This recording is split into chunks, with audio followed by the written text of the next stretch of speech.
Does somebody else have another issue that they'd like to be real-time coached on? Okay, come on up.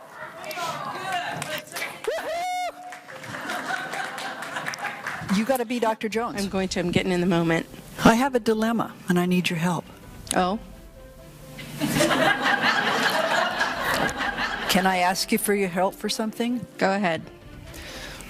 Boy, she's good. She's good. Let me ask you, how do you feel about the two people that talk that you didn't feel before? Do you maybe like them a little more?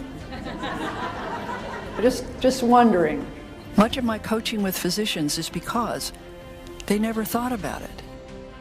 But we treat people and we act how we learned and how we were trained. I encourage a lot of discussions in the groups. I assume, just as a coach, that the answers to the challenges or the questions or the problems they have are in the room.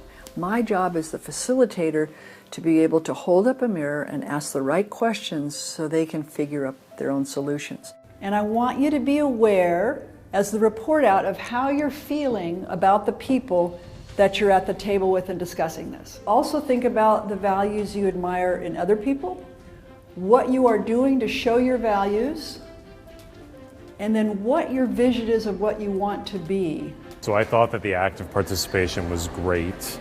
I thought that it came naturally. I thought that she recommended some really good plans of action for us to take the message beyond just that event so that we could go back to our desks and really start thinking about the types of principles she discussed with us. You've got 45 slides, and my experience shows that your message isn't going to get across, and I don't know what to do because each slide is so valuable. You got to say it with a straight face or it doesn't work. She had me sitting on the edge of my chair.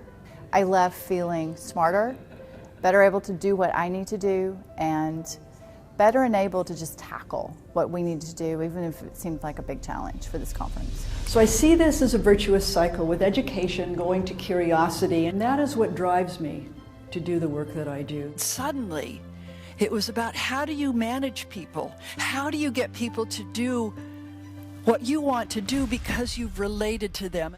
And it truly is about relationships, and that's what you're building when you're here.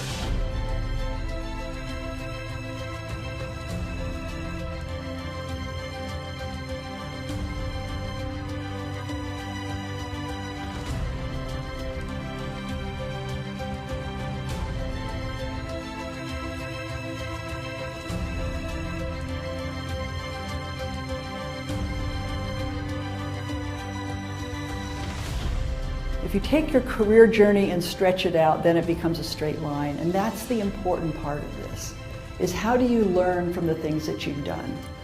When you're vulnerable and you talk about what's really important to you, we all connect. I thought it was very helpful. The discussion around listening and the exercise of sitting there and focusing on a person, having a conversation, you could tell the impact it had on them. The first part is about the relationships that you establish. And to establish relationships, you have to listen to people, including the ones with 75 slides for a 10-minute talk. When they can start to open up to other people, to be who they are without feeling they have to be a certain way that's not them. And when they can start working together as human beings and not as the positions they hold. It doesn't get any better than that.